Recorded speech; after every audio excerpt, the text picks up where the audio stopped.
The holidays are expensive. You're paying for gifts, travel, decorations, food, and before you know it, you've blown way past what you were planning to spend. Don't start the new year off with bad money vibes. Download Rocket Money to stay on top of your finances. The app pulls your income, expenses, and upcoming charges into one place, so you can get the clearest picture of your money. It shows how much to set aside for bills and how much is safe to spend for the month, so you can spend with confidence.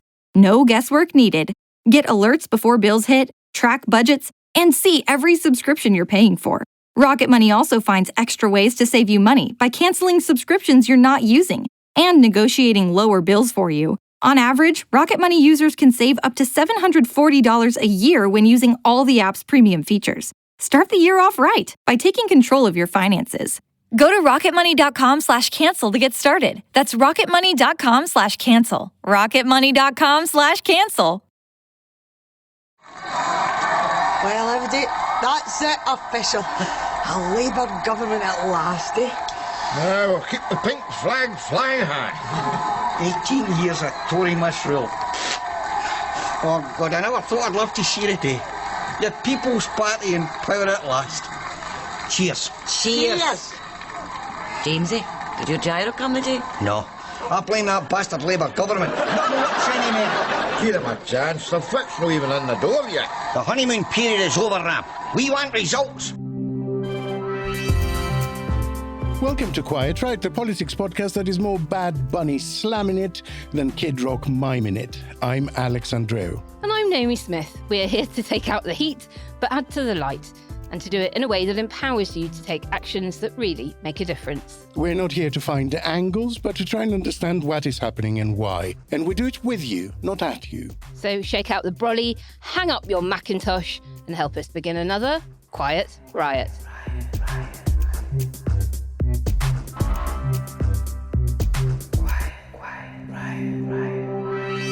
Hello and welcome to Quiet Right. I'm Alex. And I'm Naomi. And I'm producer Kenny. Now this week, much to political hacks' annoyance, Starmer is still in post. Is it a temporary reprieve or a chance for a full recovery? And with certain far-right by-election candidates saying you have to be born here to qualify as sufficiently native, I think maybe even your parents have to be born here, we're going to talk Britishness. What is it? What defines it? Where can I find it? Who has it?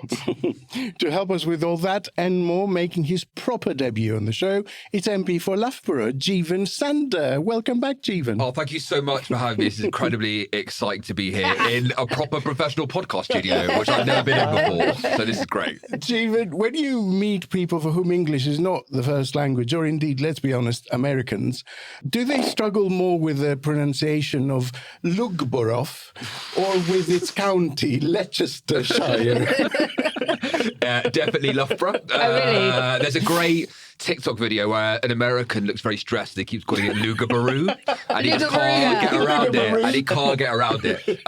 Do Google it, but people definitely struggle with Loughborough if they haven't been there before. I love that. Because I always see American YouTubers and TikTokers struggling with Worcestershire sauce. Like, that's the thing they go. And then you had some Worcestershire. And then I was like, oh, I mean, Jeevun, if they find your patch, they'll scramble their brains. You grew up in Bedfordshire? Yep. You were selected as a candidate for Loughborough.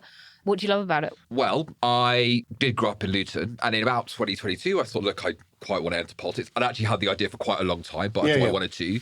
And for me, there were like a couple of criteria, one of which is basically where would I like to live? So you look around, you think about what's winnable for me, but where would I like to be? And I knew Loughborough from being in Nottingham, so I knew it a bit. I went around again. I said, yes, I want to make a go of this. So you'd been an undergrad in Nottingham, had you? I'd been an undergrad and I did my master's in Nottingham. Right. I loved Nottingham and I knew Loughborough. Yeah. So I went back and I said, yes, I can make this work. So before my selection, I moved up and I said, look, and I emailed, I think, all the councillors back then. I said, look, I want to run and I'm going to move here to show you I'm serious. Yeah. And so then I moved there and I said, look, this is where I am. This is my base. This is my home. And if I win, absolutely, I'll keep going. So... And Loughborough is a really great place. Yeah. It's a different pace of life than London. Is it a city? It's a town, about 70,000. Okay. And you've got like the villages around. So you've got Shepshed and Corn and Barrow and then the smaller Wolds villages. Yeah. It's a very nice place to live. I've always very much enjoyed it.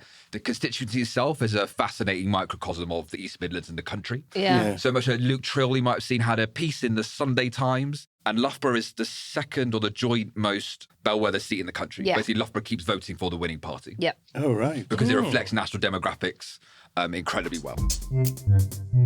Quiet Riot. On Monday, one newspaper started a running list of Labour MPs calling for Starmer to resign. By the end of the day, it stood embarrassingly at 4. And if you can summon the 4 most obvious names, that's probably right. By Tuesday, at least 2 of them had reversed their position. Reports of a standing ovation filtered out of a parliamentary meeting where Starmer faced his own MPs. From past experience, we know that this is either a good thing or a very bad thing.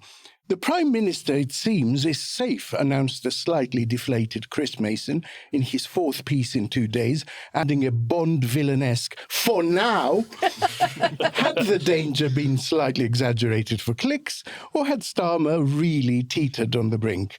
And what was it that convinced senior cabinet figures to back him after Scottish leader Anna Sarwar called for him to go? Was it a matter of decency or just timing? There have been some notable exits from senior Downing Street positions, most striking of those a favourite on this show, Morgan McSweeney.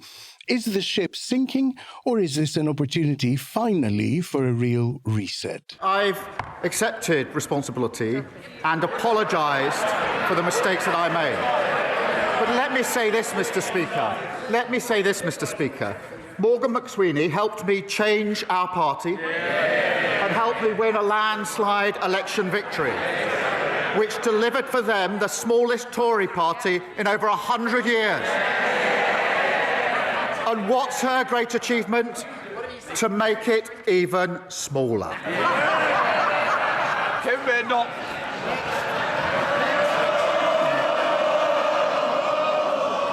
The Whips have done a great job today, getting them cheering. We all know that they've been sick for the last week. On Wednesday, Starmer gave a much more combative performance than usual during PMQs, even having crosswords with Lib Dem leader Ed Davey, and was cheered by his own backbenchers enthusiastically. So, Naomi, potted summary. What actually exactly happened in the intervening few days? Right. Look, it's all reminding me of 2 previous moments. Okay. So first, I want you to cast your memories back to 2014. Post the EU elections, when the Lib Dems, the most pro-EU party in the country, lost all but one of their MEPs. They got 7% of the vote. Now, Lib Dem peer, no longer a Lib Dem peer, but was at the time, an ally of Vince Cable, Lord Oakeshott, released private polling done by Survation showing near wipeout for the Lib Dems at the next election, but showed losses would be stemmed as they changed the leader. A grassroots campaign of members called Lib Dems for Change then pulled together a letter that gets signed by hundreds of members, including former MPs, really senior party staffers, wives of sitting MPs, etc., other big names in the party. And it was widely anticipated that Vince Cable was going to wield the knife, launch his leadership challenge to Clegg, and that is what convinced all of the others to have gone over the top and start to publicly call for Clegg to go. But Cable bottled it. He basically threw those who had already gone over the top under a bus. And on a trip to China, he told the press pack that was with him that he had confidence in Nick Clegg. A year later, the party, as the polling predicted, almost wiped out, being reduced from 57 to 8 MPs. The other moment it's reminding me of is Theresa May and her last few months, where Team Bojo just weren't quite ready. She gets rid of the advisors around her. She gets rid of Nick Timothy and Fiona Hill. Her versions of McSweeney, Cummings, insert another chief of staffy kind of person there. But the other rivals weren't quite ready, so they let her limp on until their time was right. So now, look, obviously, Alex, I do not know exactly what happened. I don't know if Anna Sarwar was given the nod by Streeting, Rayner, Miliband, or indeed anyone close to them. But knowing him, I don't think he would have done it without having canvassed the views of a really significant number of the Scottish Labour MPs. Yeah. I think a lot of people have to engage their brain a little bit in terms of what they read and how they interpret it. I saw a front page on The Guardian, I think on Wednesday morning, that read, "I'm still going to depose Starmer, say Streeting allies." Right. And my thought was, like, the last people that would ever say this to The Guardian are streeting allies. Right. Obviously, it hurts streeting. Sure. So the Holyrood elections are just a couple of months away, and Labour's polling at about 15% in third place behind the SNP and Reform. So Scottish Labour just doesn't have the luxury of another few years in government to turn things around, to have a reset of the country and all the nations can believe in. So essentially what I think appears to have happened is that there was going to be a challenge, but nobody wanted regicide. They wanted Starmer to fall on his own sword because the one who wields the knife so rarely inherits the crown. But Starmer chooses not to go, and instead he accepts McSweeney's resignation, which placates a largish number of the PLP who really did not like McSweeney. And then in the wake of the Mandelson scandal and Streeting's close association to him, the key frontrunner just isn't ready to wield a knife and probably no longer felt he could count on the requisite 80 to back him because McSweeney's gone and they're sort of a bit happier with Starmer. Nor, of course, is Team Rayner ready, given that the HMRC investigation is still hanging over her. And Burnham hasn't got a route to victory at the moment. So none of the rival factions felt strong enough yet.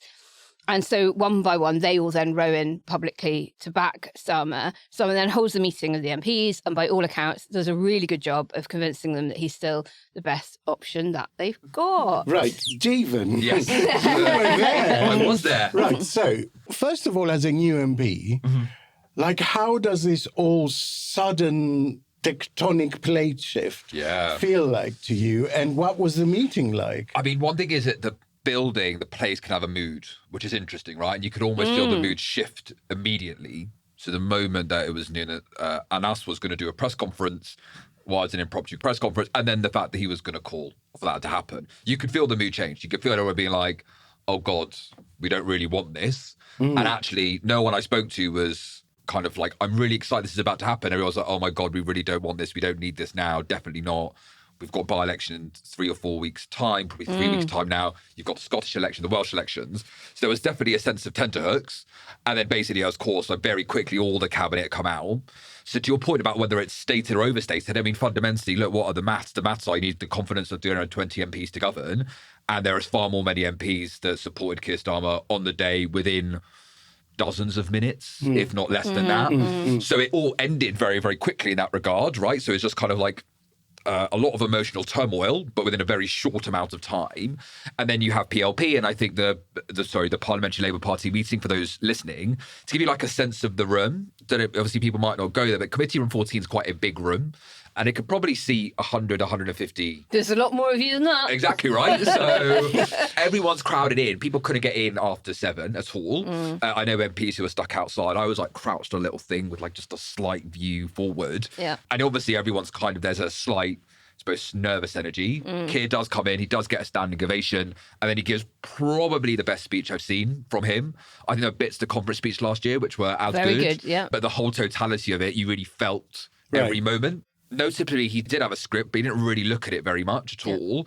He felt every single word he said, and he set out the argument for, yes, these are the things that I don't agree with, and then set out the argument for what this government is about the things we have to change and the challenge before us. That was a kind of emotional piece. But to your point as a new MP, I mean, yeah, it's a lot. I think one final bit I'll make, you know, you spoke about the ways in which it's reported. I think part of it is the fact that the social media news cycle is measured in hours, minutes, not days. So it just feels like we're feeding off extreme emotions constantly. And that maybe not is a helpful, healthy way to do or deal with politics. Yeah, there was a general sense that political journalists were gutted that it had been averted. It was palpable. You got it like the next morning. Well, I was having to fly on Monday. And at lunchtime, I like to say to my team, right, come on, we've got to draft the line because it could be that the Prime Minister goes while I'm in the air. And then, a few hours later I land. I'm like, brilliant. Didn't need to ruin the last morning of my holiday drafting a line because, he stayed. Probably good to have Relief it. because, good to have it, but also, I do just sort of think 7 Prime Ministers in 10 years isn't ideal. One MP, often quite critical of Starmer, texted from inside the meeting to say, if we could bottle this Keir, we would walk the next election. And the thing is, we have heard this a few times before, right? And especially after the conference speech. It's becoming a little bit of a trope to say, where is this guy? Yeah. Do you think there's something that inhibits this in public for him? Like, why can he pull out this kind of performance in this kind of setting? Well, also the question is it being listened to or watched. So, for example, the speech on Friday, I think it was on Pride in Place, he has a whole section on Britishness and the values and the fight we have before us, but that isn't the bit that's being clipped or discussed. Right. So there's part of that bit, maybe it's not as interesting or as clickbaity or watchy, right? We're all fighting for eyeballs.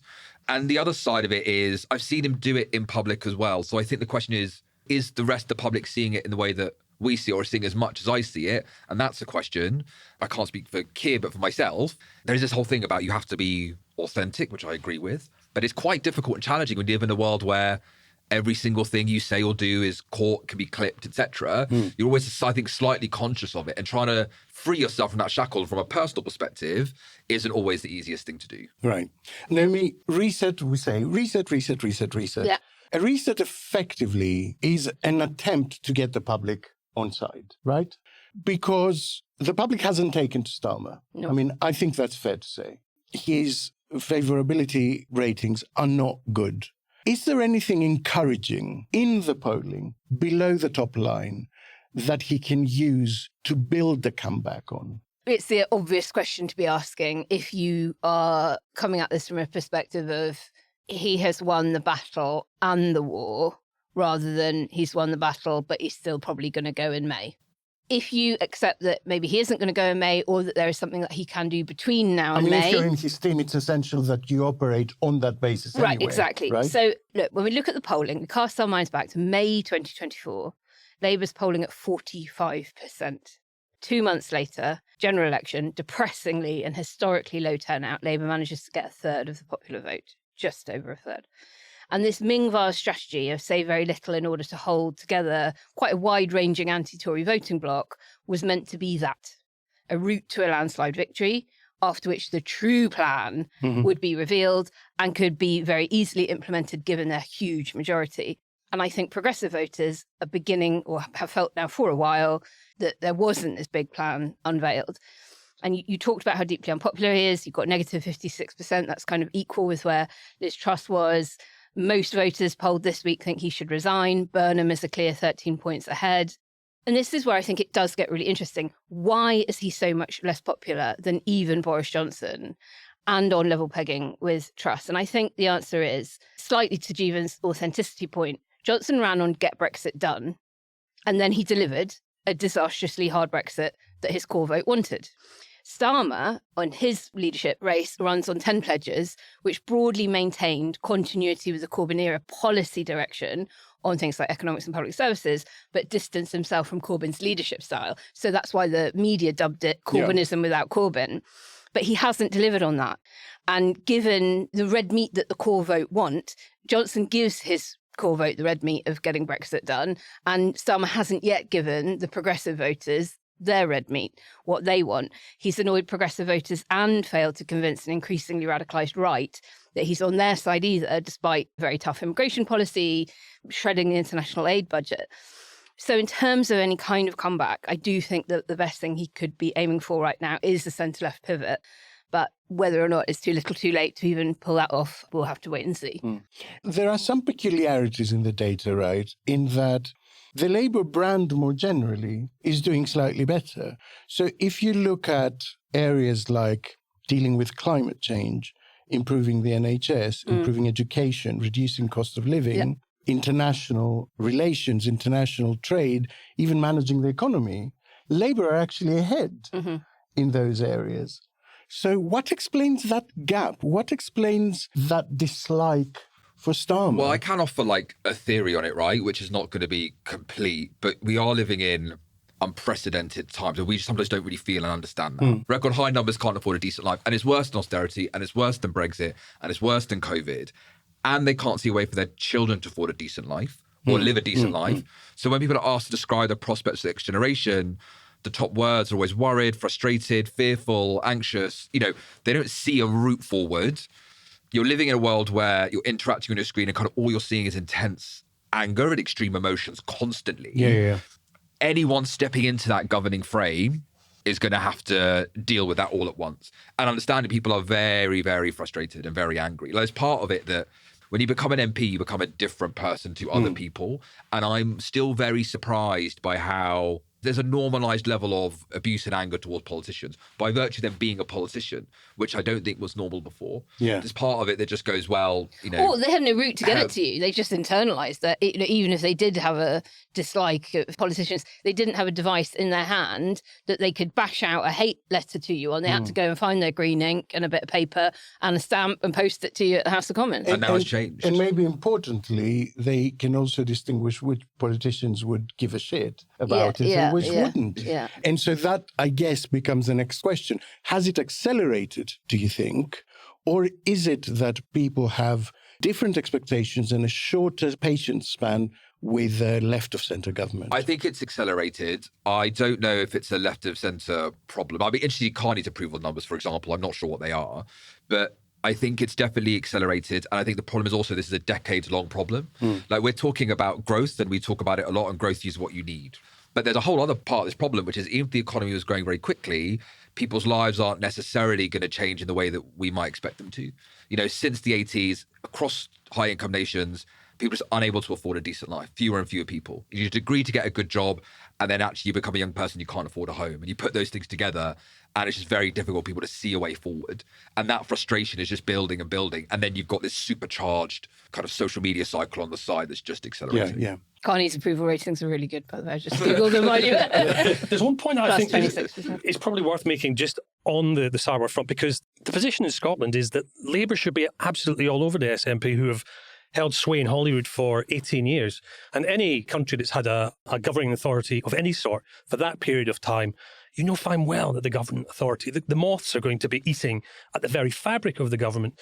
And, 18 months ago, at the time of the last general election, Labour and the SNP were neck and neck. They were both polling sort of in the mid-30s. From then to now, in normal times, as the party of opposition, you would have expected Labour to grow in strength in Scotland, instead of which they've absolutely plummeted. It's halved, effectively. And on the doorsteps, time and time again, the message that comes back is that, yes, Mandelson was very definitely the straw that broke the camel's back for a lot of people. But this idea that Starmer as a person is problematic is what is really, really causing Labour activists north of the border an awful lot of angst. Hence Starmer's exactly that. He had nothing to lose by this. If he divides, he can say that he's a champion of Scotland and he's put the country before party. And if it goes wrong, as it looks like it has done so far, he's no worse off than he was before. He's not losing any more votes at all. But this idea that the personal is so much more important than the politics, and if that spreads even more south of the border, then there's a huge issue for those who are planning Labour's election campaign, not just for May, but for the next general election as well, I would suggest. If I could pick up on the Scotland point, like, the question is what's going to happen in a few weeks' time or 2 months' time. I would say the election hasn't happened yet, right? So there's going to get a point where you do come down the track and voters will make a decision. I was speaking to a Scottish colleague before, speaking about previous Scottish elections, and he was like, actually, Holyrood elections up there are not the way that we sometimes think. They are, to your point, viewed through a Westminster prism, but perhaps not at the final moment. So I would say, like, just hold our horses before we kind of think about what the writing is going to be. So there is a way to go, and we'll see what happens. Quiet, Riot. You didn't start a business just to keep the lights on. You're here to sell more today than yesterday. You're here to win. Lucky for you, Shopify built the best converting checkout on the planet. Like the just one tapping, ridiculously fast acting, sky-high sales stacking, champion of checkouts. That's the good stuff right there. So if your business is in it to win it, win with Shopify. Start your free trial today at shopify.com/win. Quiet, Riot. I am a bit bored of talking about Labour. We talk about them far too much. Badenoch, right? Yeah. She's trying to take advantage, maybe in a Badenoch-esque clumsy way. Aww. She's trying to claim that it's all down to her. It's fantastic, it's the pressure she put on him. Like when kids close their eyes and they think you can't see them. No. It's a little bit like that. Etiological, we would call it in archaeology, sorry. Jeevun, would voters reward more instability? Yeah, we were elected to change the country and make politics a bit more normal again. I think absolutely not. That's going to be a massive cost. And again, to your point, that's not what voters want, right? Voters are very frustrated. They do feel fearful and anxious when they see and hear politics all the time. Not sure what happens in this country, but across the world. To some extent, they don't want to see politics on their screens so much. And it's something that they really, really would not reward at all. Ed Davey, he's also called, which did surprise me. He went in quite studs up and called for Starmer to resign very early on. Is that strategically good for the Lib Dems? They're not polling that well. What is he? I don't know. Is he saying I'd be okay with a reform government and fewer MPs? No, well, his article, he did an op-ed in The Guardian, where he was claiming that 3 more years of this desperately unpopular government makes a Farage victory in 2028-29 far more likely, not less likely. This is his argument. I'm not defending it. So he's basically saying, if we go to the country now, then maybe I could end up in a hung parliament situation with you guys. I guess is what he's tried to calculate. But most people have sort of responded saying, bet, isn't it? Yeah, it is a pretty bullish one. And actually, I thought PMQs today for the first time was very interesting, because for the first 18 months of this government, Lib Dems have softballed their questions to Starmer. And Starmer has been relatively collegiate in response. Yeah, and you can sort of see this unwritten rule of, look, we backed off in your Tory-facing seats, we backed off in your Tory-facing seats or Reform-facing seats, whatever, SNP-facing seats. We sort of did a nice little non-aggression pact, and therefore we're going to be nice to each other. Today, that changed. I mean, Starmer was physically shaking in anger. There was pointing fingers as the and actually, I thought I saw Davies' hand quiver a little bit as well. So today was the first day I really saw them sort of trade blows properly with each other. Let's have a little listen. The Right Honourable Gentleman once told this House that when a Prime Minister refuses to take responsibility, and I quote, "It only serves to convince people that things cannot get better, that governments cannot improve people's lives, and that progress is not possible because politics does not work." Does he still agree with himself? And does he share my fear that that is exactly what is happening now? Minister. People in this country, millions of people, have been let down for years and years and years. And one of the reasons was austerity, which his party supported. He should take accountability and take responsibility for what he has inflicted on this country. In contrast, Nigel Farage has been quite quiet on this, for obvious reasons. I mean, don't interrupt your enemy when they're making a mistake. If an alien landed on Earth right now and just took a very summary view of what's going on, and they saw that actually the only person that is getting into significant trouble is someone who was not in the Epstein files, where everyone else is just keeping quiet. I think everybody who doesn't want a reform-led government was hoping for a bit more in the Epstein files. There's not been any total gotchas, but there is plenty linking him to Steve Bannon. Yeah. But that's not huge news. You know, you've got Bannon saying next May is the EP elections, the European Parliament elections, and we can go from 92 seats to 200 and shut down any crypto legislation or anything else we want. And Epstein replies going, Roger that. And then you've got the 2019 release of Farage discussing the idea of fronting an international alliance of right-wing politicians with Bannon. And the Brexit stuff. Exactly. Exactly. And Farage's candidate in Gorton and Denton in the by-election, Matt Goodwin, has been boasting about all of his meetings and discussions with Bannon. And we know from the Epstein files that Bannon is also quite a big fan of Yaxley Lennon, aka Tommy Robinson, frequently referring to him as the backbone of England.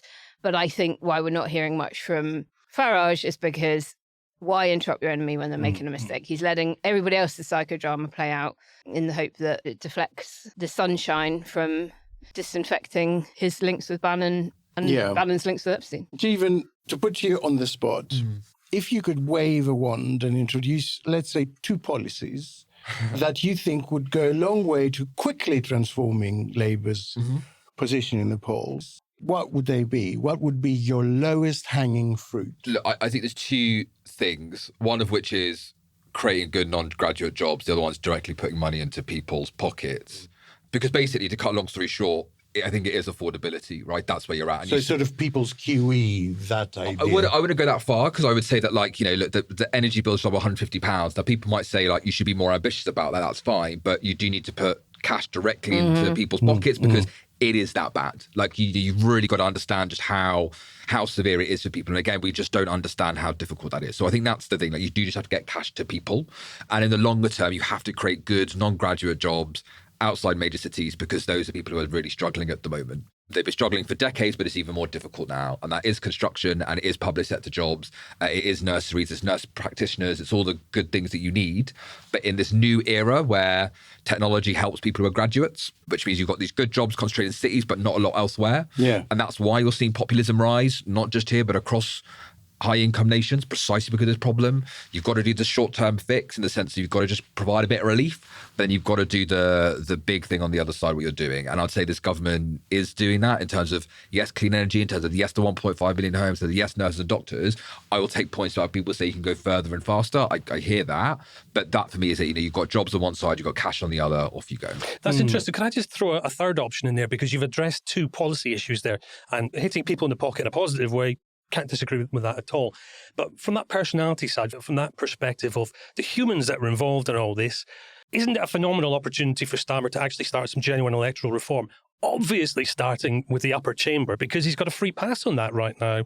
If it doesn't happen now, when does it happen? I'm a PPS member of the front bench, so I can't call for electoral or constitutional reform as it stands. So, look, in terms of those questions, right, electoral constitutional reform, Gordon Brown did a good piece of work, obviously, when we were in opposition. Yeah.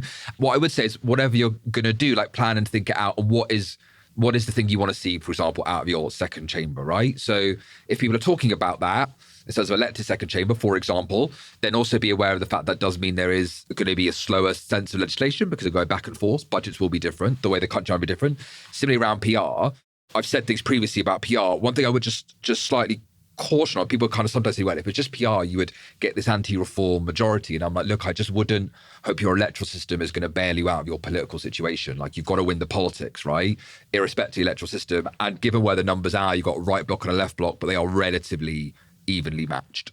So just to be aware that I do see this stuff if you just did PR, you'll sort this out. I'm not sure that's actually going to happen. I would say to you that I don't think PR is necessarily seen as the thing that will magically sort it out, but will be viewed very gratefully by voters.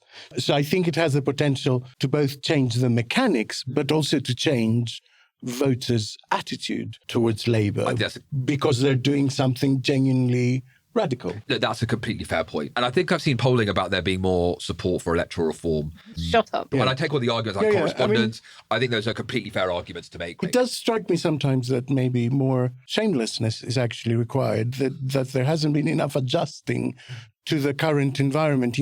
If you take 150 quid off people's bill, that still requires quite a lot of work to make that count for votes.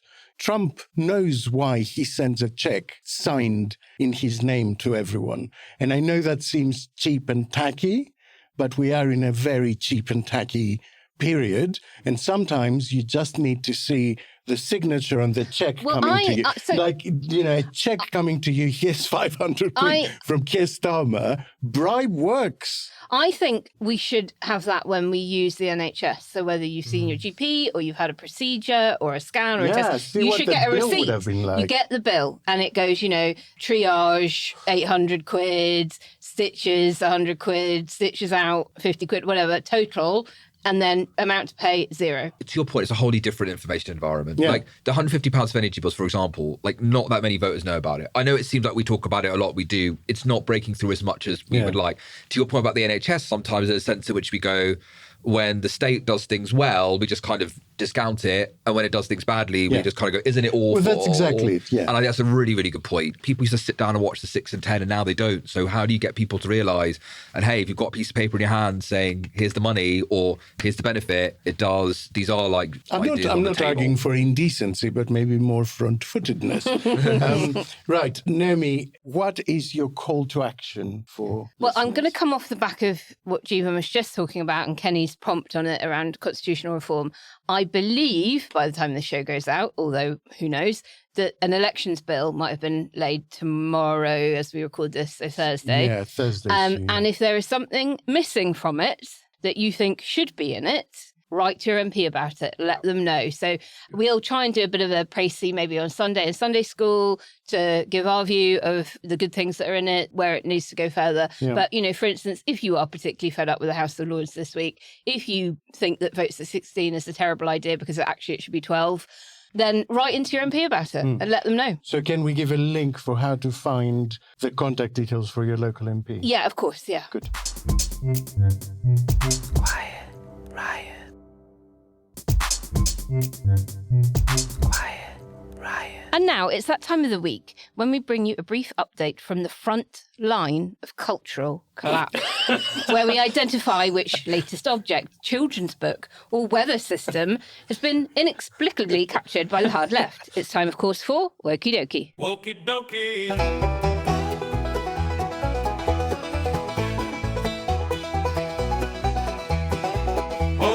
I feel like a war correspondent. So the Daily Mail is having a minor tantrum this week about title, controversial, Queen of Woke to be Britain's first female cabinet secretary.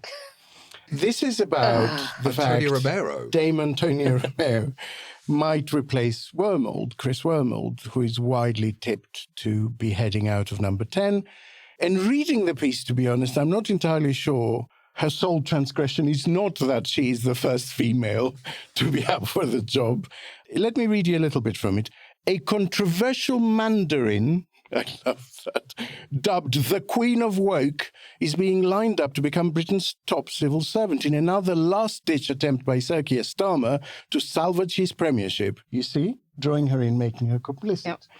She would be replacing Sir Chris Wormold, who beat her to the top job in Whitehall, but is now set to be pushed out by the Prime Minister.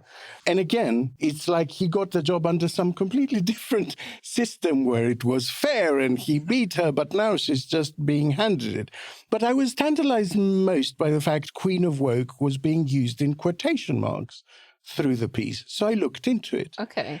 Turns out, back in 2019, then again 2022, a story that was revived in 2024, each time she gets a promotion, basically, the story comes up and is shared by a few more people. So we go back to The Telegraph on that first occasion, and it is an unnamed official that had worked with her at some point that called her the Queen of Woke. And this has now become her official title as far as the right-wing media is concerned and keeps getting repeated. And of course, each time they have more sources for this thing. And did the original unnamed official have anything to substantiate the nickname? Well, I'll tell you what, they had one thing, which brings me to today's Wokie Dokie.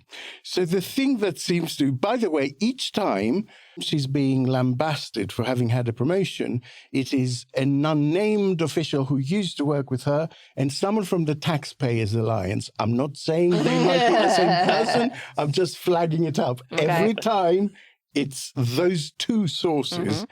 And it all goes back to an email, a civil service-wide email that she sent out. Now, this was under Boris Johnson, by the way.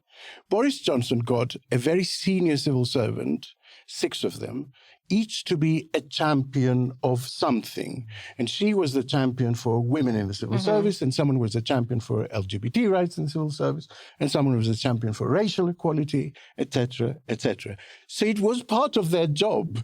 They're basically annoyed at her for doing her job. It was a very small part of her job, but it was part of her job to promote this stuff.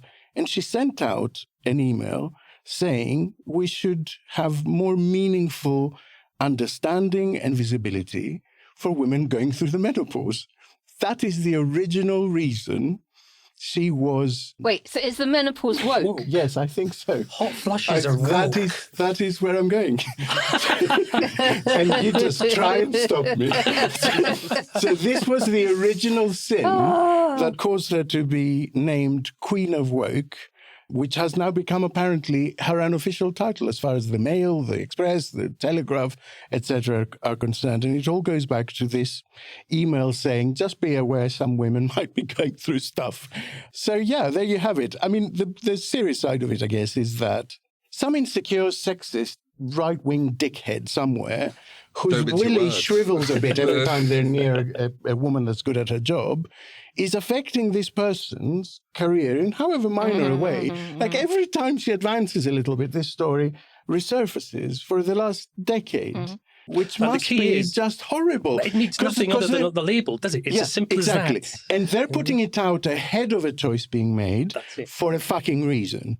to put a marker down to say, if you select this woman that we don't like and that the Taxpayers Alliance doesn't like and that we've decided is the Queen of Woke, we're going to crucify you for it, to actually try and influence the result. And I think that's not on. So it's hilarious on one level and it's deeply, deeply serious. Deeply serious. And how these things starts from some unnamed source that might have been an intern. And now it's a thing just doesn't exist. It's a thing that the national press just keeps coming back to. Basically monsters this woman's career for a decade. Well, listeners, it is so hot in this podcast studio right now that we are all extremely woke by virtue of the hot flushes we're having. Listeners, do send us all the instances of woke that you come across through to quietriotpod@gmail.com. Quiet Riot. Who are you? We are the knights who say...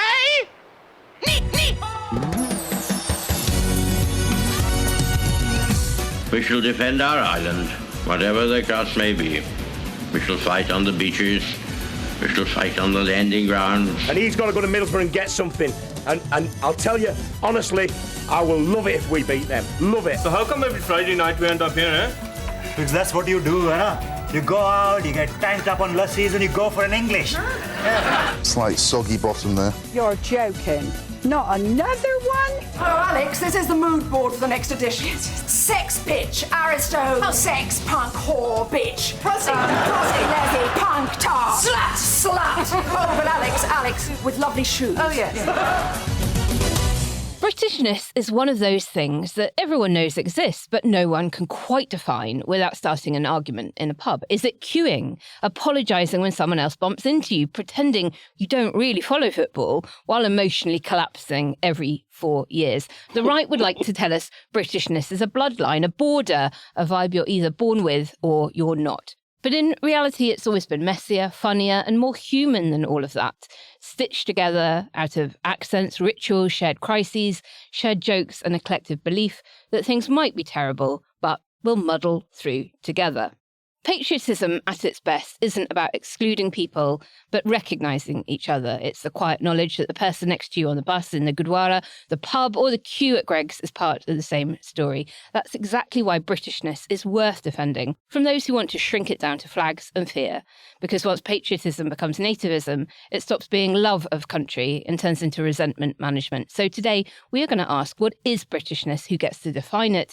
And how do we stop the far right hijacking something that's always been broader, kinder, and more ridiculous than they'd ever admit? Jeevun, you argue that Britishness needs to unite, not divide, but can national identity built around kind of World War II nostalgia and collective sacrifice still resonate with much younger generations whose experience of Britain is mainly through precarity and decline? Like, what would need to update in order to bring us all together around a common aim?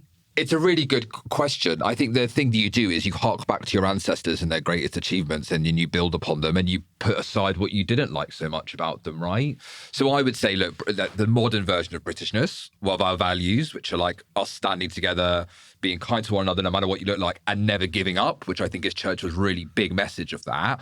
We're kind of crystallised in the Second World War, but we're actually kind of, this is like over 1,000 years of history of people getting increasing numbers, increasing amount of voice in the British political system, which laid the Industrial Revolution, which then leads to the modern era.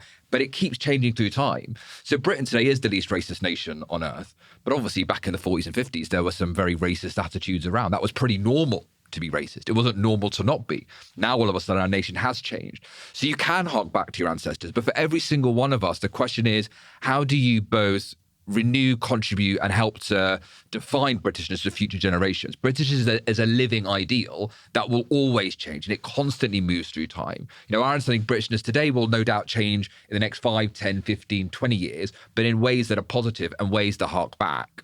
But one of the reasons I'm a monarchist, actually, which isn't also a thing people say on the left, is because it provides a link from this country back to its history, and the ways in which, for example, you saw Queen Elizabeth's life change. She reflected her own struggles, her marriages, sometimes divorces, difficult relationships. They became a mirror to ourselves. And that to me is a real one example of what is a living embodiment of Britishness, which of course we get to talk about, and in this great country also get to disagree about. And you talk about Stop the Boats as a desire coming from a human need to know who's in our group, who's not in our group. So where do you draw the line between empathising with that instinct and legitimising a narrative that the right is extremely happy to exploit for electoral gain? I think you distinguish between what is the legal right and your compassion other side of it, right? Because to have a legal right to be in this country is important. You know, we live in a world that is increasingly unstable. Now, I've worked in Somaliland, one of the poorest nations on earth. My parents from India. There are lots and lots of people who would like to live in the country which couldn't give the legal right to do so because it would not be possible or feasible or desirable. So you can absolutely distinguish between the legal right on the one side and, if you like, what I feel like sometimes the other side is both performative cruelty, which is not right, but beyond that as well, the demonization and kind of abdication of responsibility. So what's one of my big beefs at the moment with the right, of which there have always been some, but, you know, they were economic, they're becoming more cultural and Britishness. One of my big beefs with them is they kind of say, your problem about housing, about wages, about your transport, about all your problems are just due to those people over there. And if you just kick them hard enough, if you just do that, your problems will be go solved. away. Yeah. And my opinion, it's not only that bad for us emotionally. I don't think it's a good way to live your life. Like, you should be trying to be understanding of others, even if you disagree. But also, it's fundamentally not the answer to this country's problems. So Labour often talks about values like decency and unity, but values without sort of visible change can feel quite hollow. So let's talk concrete policies that actually make Britishness feel shared rather than just spoken about. Like, we put you on the spot earlier about policy recommendations that you think would turn Starmer's fortunes around. But how do we, or can we legislate for a shared identity on Britishness? I think legislating, probably not, but we have to understand that people do identify with groups, right? So you have to understand the groupishness of psychology in which how do you bring people together.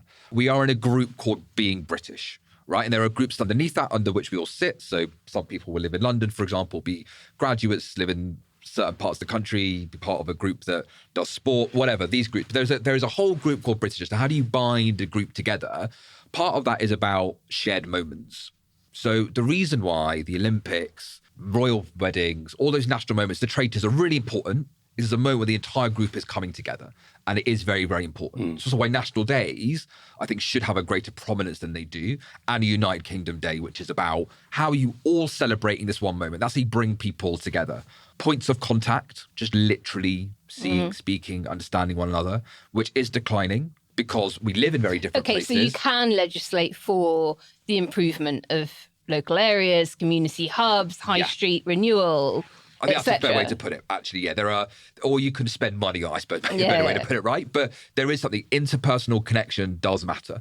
Like, you have to be able to communicate and understand one another. And one of the problems, I think we started with it, I mean, partly because I've come to this kind of slight internet is everything solution or identification, but we've come back into echo chambers where we're just not speaking to one another. I think a lot, some of our discourse is literally like, just put the phone down and just say hi to someone. Just understand there's someone behind that screen who is a normal person with things you agree and disagree with. So there has to be connection. That is pubs, that is sport, that is other community groups, it's cafes, it's local areas. Those local spaces are really important. And people who are of lower incomes feel like there are fewer spaces for them because they find it hard to afford decent places to socialise because it is, and therefore feel less connection to those around them. So that's the second bit you can do. And the third bit is the story, the shared attributes. What are you to that story about values is the not opening just ceremony of the 2012 Olympics. All of that. The story, our national story, which I would say, you could talk about the Second World War, but up at this moment,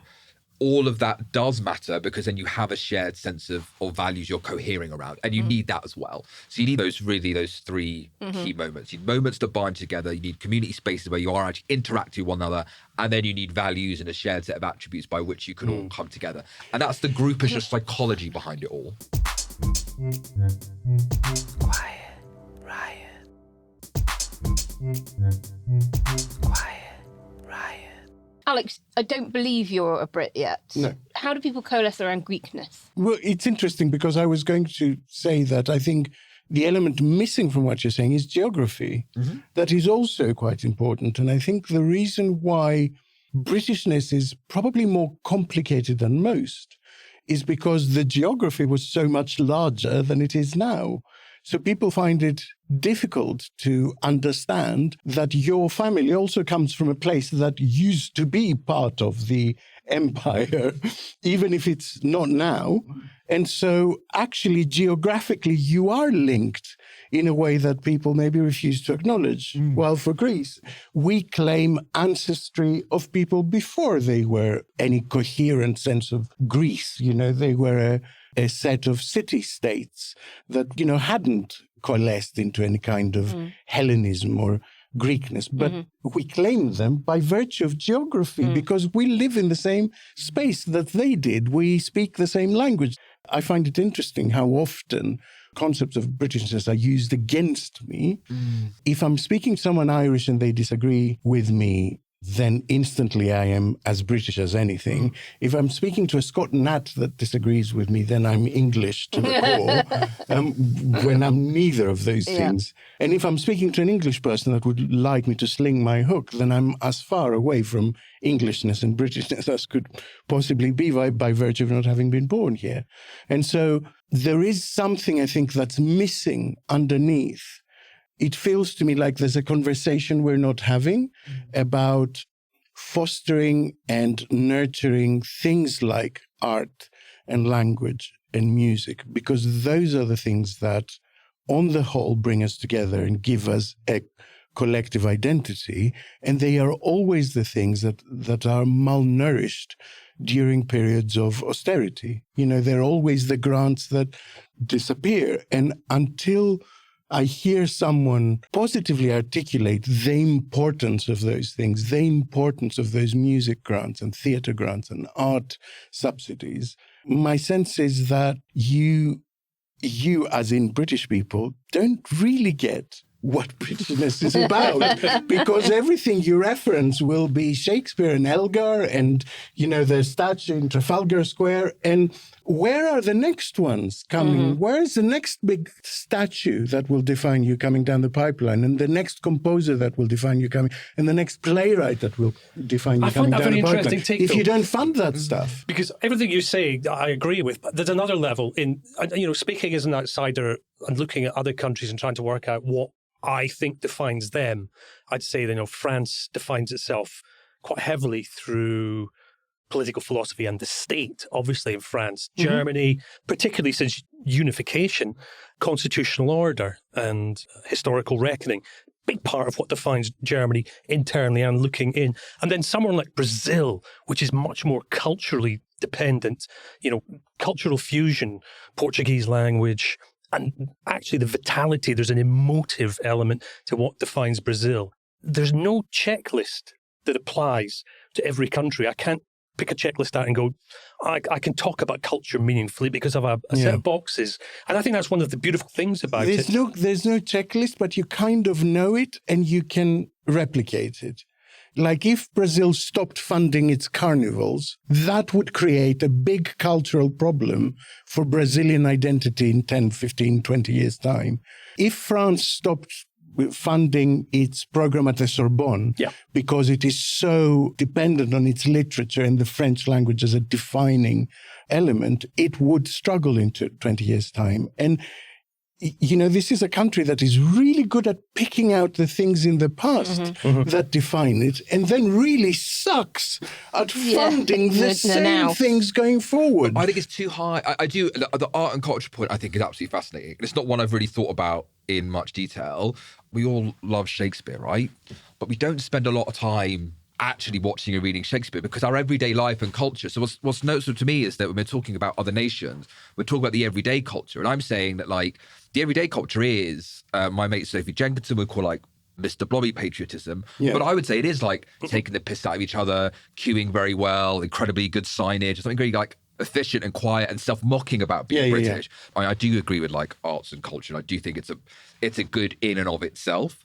It's also, funnily enough, actually has huge economic returns. Like, if you want a city to do really well, you've got to have arts and culture there. Otherwise, people don't move there and there isn't investment. It's underappreciated.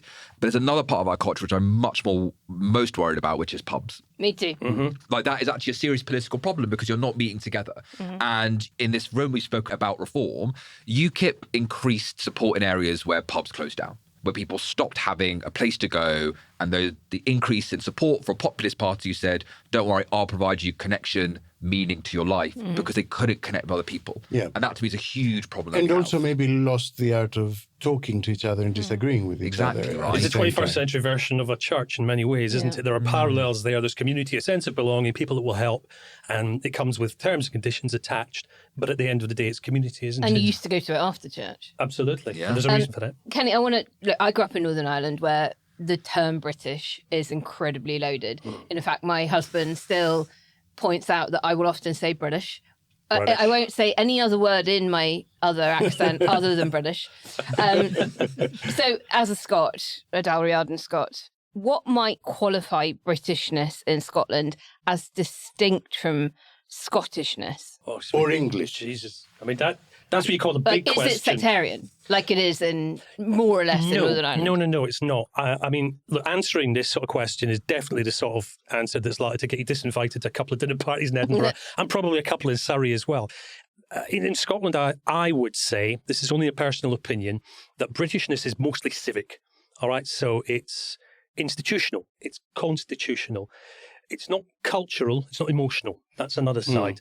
Kilts are Scottish. Committees, they're British. And they both have a role in your life. Committees? The constitutional and the business-like side of things. As a Scot... But the law is Scottish.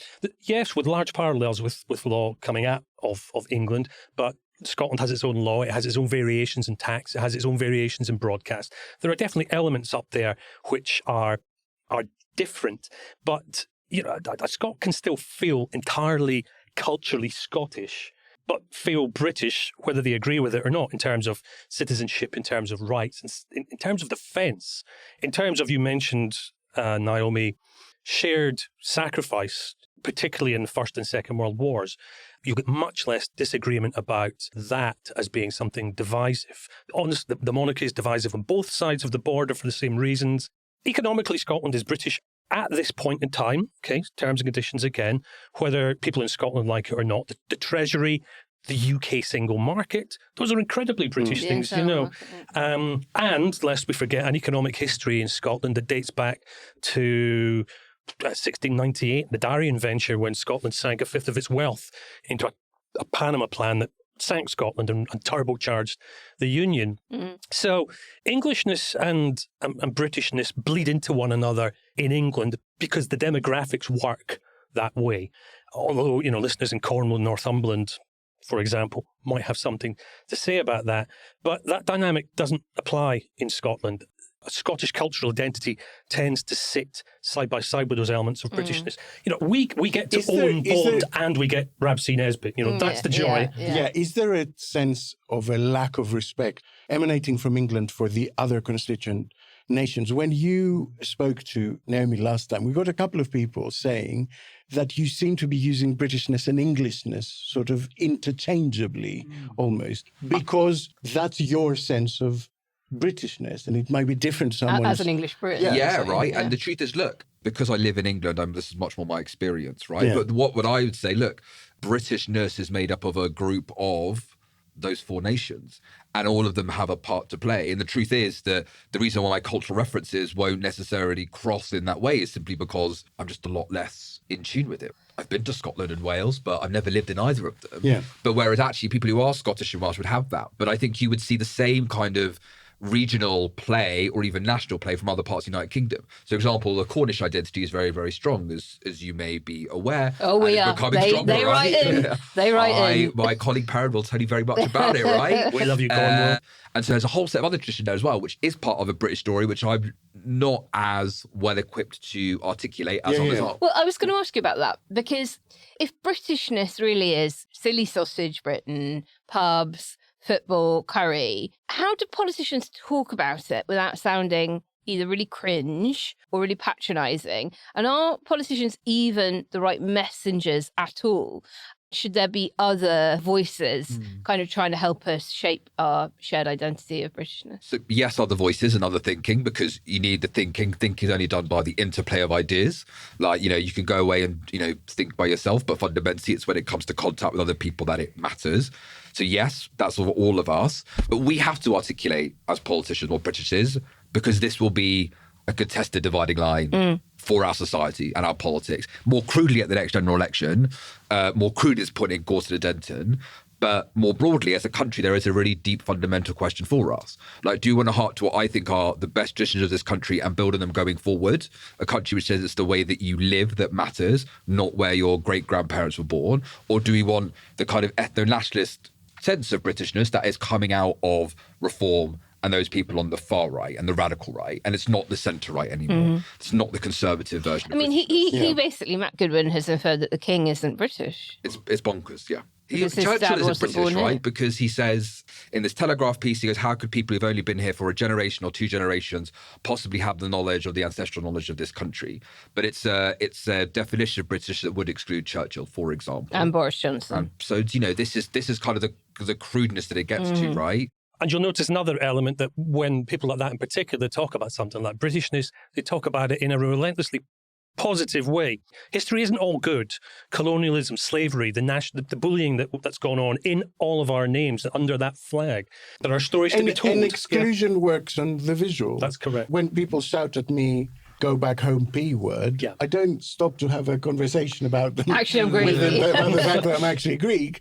They shout the same thing to me in Athens, by the way. Right. And good luck finding second generation Polish kids who, were born here and were educated here and sound like you. How are you going to identify them? So it's always going to turn back onto people who look different. That's what it actually comes down to. Pick up on the history point. I think it's a mistake that the left and the centre-left makes.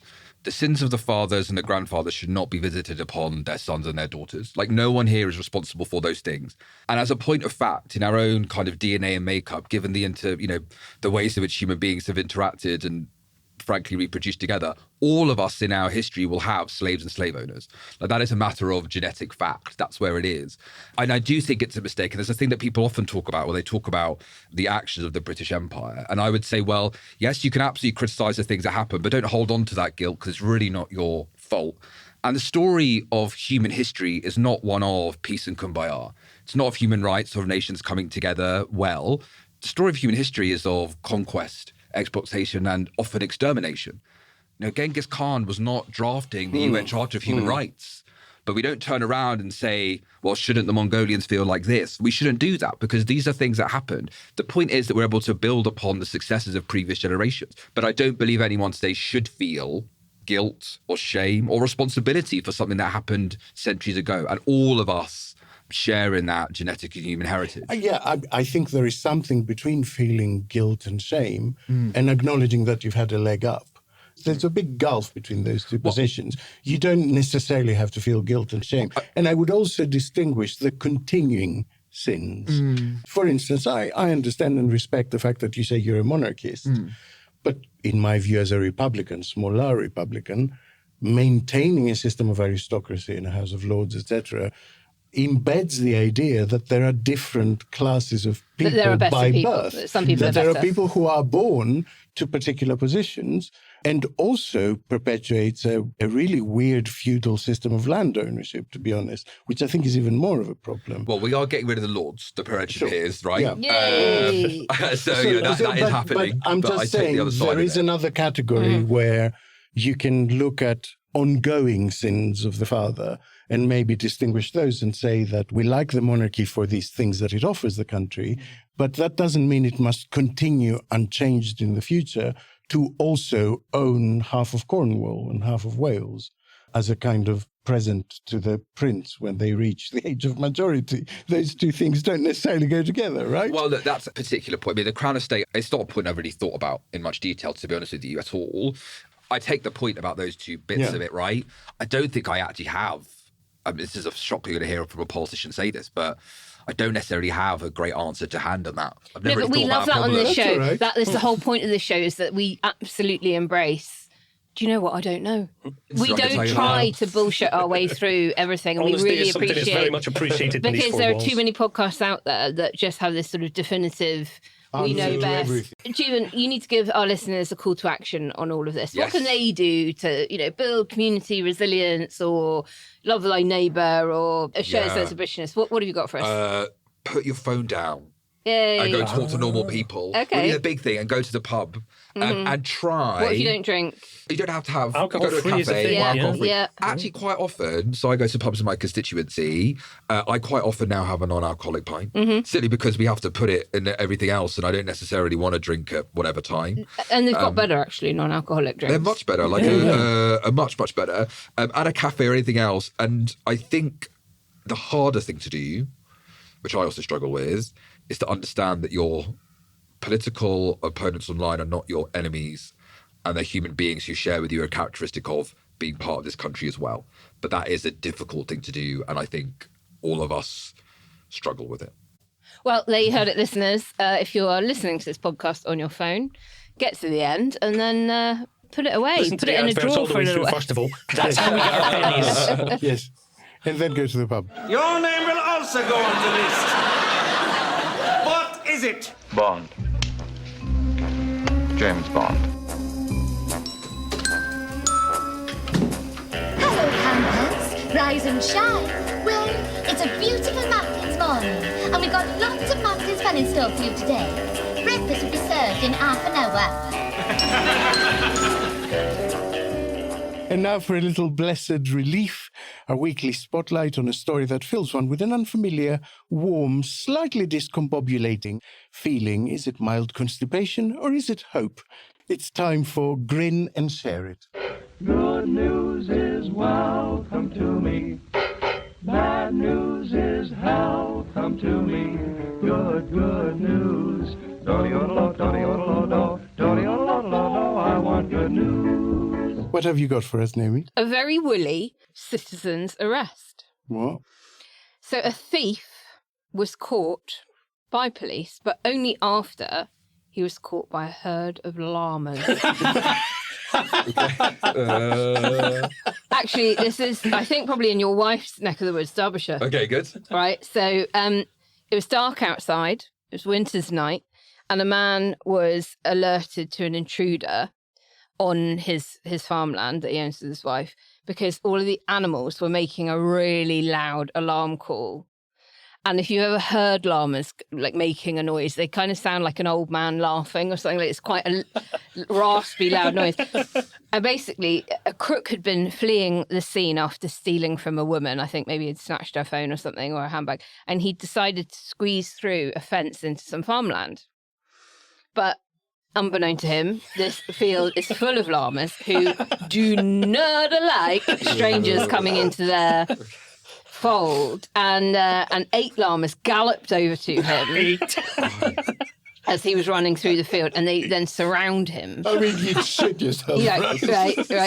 And especially at night, you wouldn't know. like, what the fuck is going on here? These things. And their warning cry then alerts Graham. So he discovers the crime-fighting llamas have made a citizen's arrest. He goes into the field with his dog to find a, quote, terrified suspect encircled by... They're 6 foot tall. They're huge, like 6 foot animals. And he calls the police and they get there. And his wife, Heidi, who actually is the kind of llama owner and breeder, she goes, my partner led him back across the field to where he'd come from and back over the fence, and then the police arrested him. But she speculated that his demise could have been a lot worse. Uh-oh.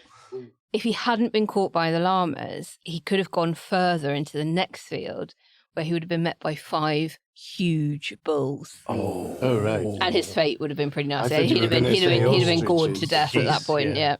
So Derbyshire police confirmed that the man in his 30s was arrested at the scene on suspicion of theft, and he's been released on police bail. And I'm going to leave you all to come up with your own alpaca punch crime-fighting puns. Thanks, Naomi. Listeners, as ever, will drop a link in the show notes so you can not just grin, but also share it. And that's all we have time for today. A huge thank you to Jeevun for returning to the show. Thank you for having me. This was brilliant. Great to have you. Great to have you. And if you want to take part in our open editorial meeting next Tuesday, the 17th, you just about have enough time to go to ko-fi.com/QuietRightPod and become a monthly supporter. We'll be back on Sunday. Until then, stay safe, stay dry, and stay quietly rioting. We love you more than MRP polling. Bye. Bye. Quiet Riot is an audio production by Cooler Heads with Naomi Smith and Andreou. Produced by Kenny Campbell. Music by Mariana Sangeeta. Artwork by Simona Canelu. And edited by me, Alex Reese. Quiet Riot. Manuel, there is too much butter on those trays. Okay? There is too much butter on those trays. No, senor. What? Not on those trays. No, sir. Uno, dos, tres. No. I'm mucho burro ali. Okay? Nothing, dear. I'm just dealing with it. He speak good, how you say? English. Well, the holidays have come and gone once again, but if you've forgotten to get that special someone in your life a gift, well, Mint Mobile is extending their holiday offer of half off unlimited wireless. So here's the idea. You get it now, you call it an early present for next year. What do you have to lose? Give it a try at mintmobile.com/switch. Limited time 50% off regular price for new customers. Upfront payment required. $45 for 3 months, $90 for 6 months, or $180 for 12-month plan. Taxes and fees extra. Speeds may slow after 50 gigabytes per month when network is busy. See terms.